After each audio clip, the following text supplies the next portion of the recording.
You are a mobile altar. You were created to contain God and to express God. The word is his image. This is why every one of us must be a witness. If you are not a witness, then you don't have a purpose. You came here to traffic God to a dying world.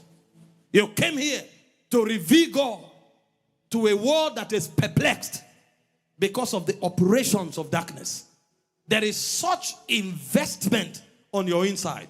I taught you some days ago, and I told you, because man's construction process was not completed, it was truncated by rebellion, God decided to start another project.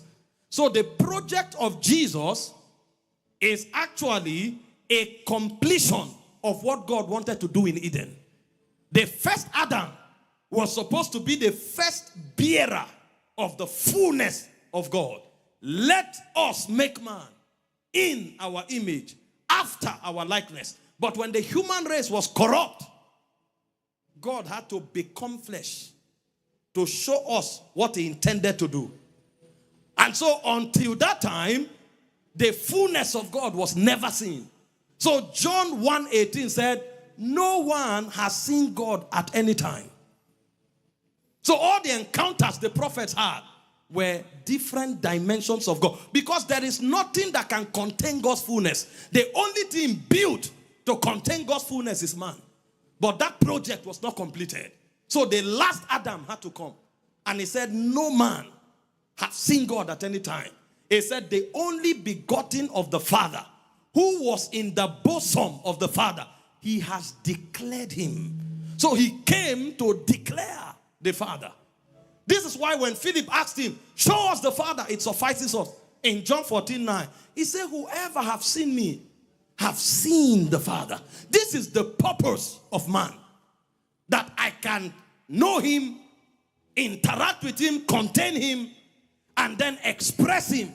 And in expressing him, I extend his influence to anywhere I find myself. So the first complete witness was Christ. The Bible said it pleased the Father, Colossians 2:9, that the fullness of the Godhead should dwell in him bodily. And so the moment Jesus cleared every limitation on the part of our witnessing, he gave a command. John 20:21. He said, as the Father have sent me. He says, so also send I you. As the Father have sent me. He came for a witness. John spoke about it in John 1:5. He said, there is a man sent from God whose name was John. He came for a witness. He said he came to witness for the light. He said he is not the light.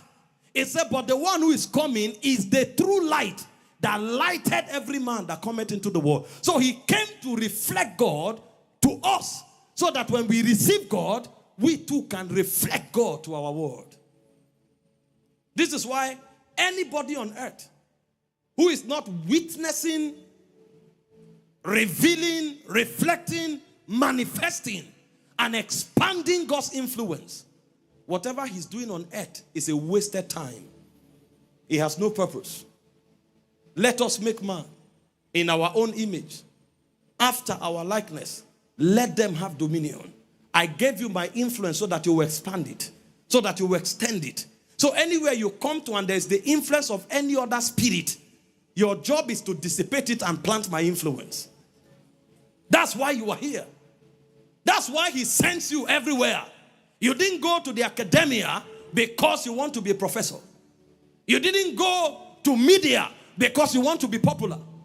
You didn't go into politics and government and governance because you have obsession for power.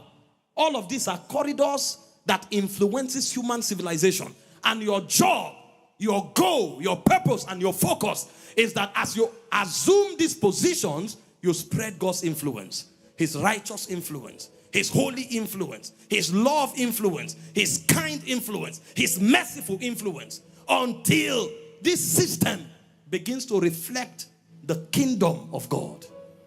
And so everyone must be trained to become a witness.